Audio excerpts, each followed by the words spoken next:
Hi everyone, it's Megan, the education intern at the Smithsonian Marine Ecosystems exhibit at the St. Lucie County Aquarium, and I am back today with another at-home activity. So the activity I'm going to be sharing with you today is called Liquid Labyrinth. This is an activity that's going to explore a little bit about stormwater and stormwater runoff. Now you may be wondering, well, what is stormwater? Stormwater is water that falls as precipitation during a storm event, and it can be from a hurricane, a thunderstorm, or even from a snowstorm or hail as that water melts. Now, some of that storm water will be absorbed into the ground, but some of it will fall on what we call impermeable surfaces. These are going to be surfaces where water cannot be absorbed.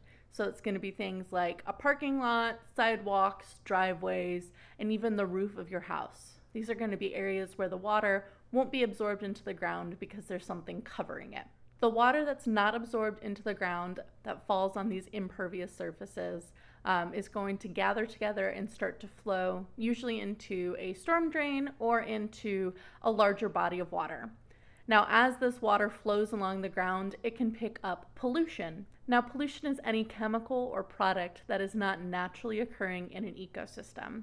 So this could be things like oil and gasoline, trash, or even fertilizers and pesticides.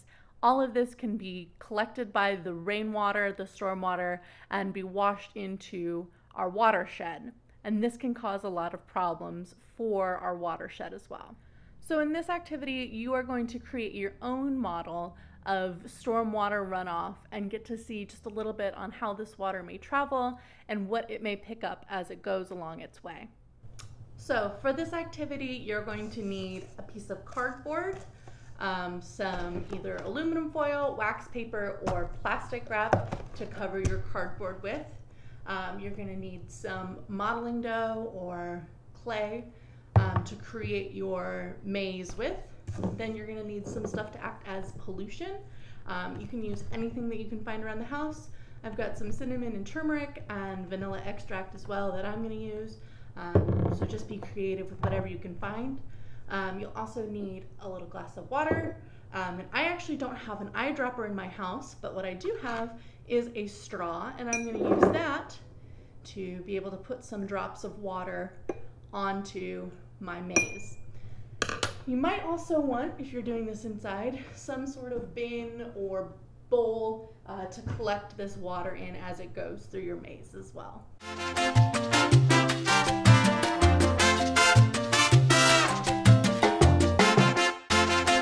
So here is the labyrinth that I have created. This is going to be my starting point and then my ending point as well.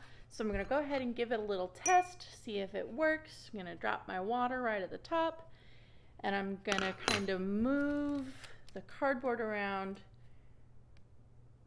so my water drop moves around and then comes out the end. Perfect.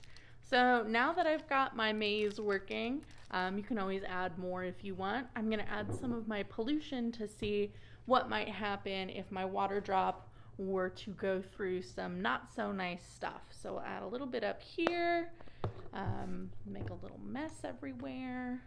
We'll add some over here, and let's say we can think of different situations why this pollution might be where it is.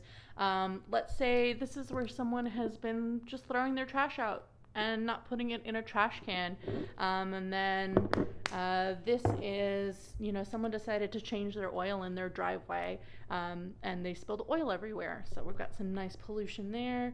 And then for our final one, we'll say maybe someone took their dog on a walk, and they decided to be lazy and didn't pick up after their dog. So we'll add a little bit more pollution there. Now we'll go ahead and test our maze again, and I'm going to try to get a little bit more water this time. So I'm going to add my water, and look at it go. Oh, right through all of that. Oh, I managed to avoid that, but right in there, right to the end. And then this is where you might want a cup or something to sort of drip that into. So there is my maze, and there is my water at the end, and it looks pretty nasty. So go ahead and share with me what you have created. I'd love to see your maze that you have made and maybe your explanation as to why the pollution is where it is.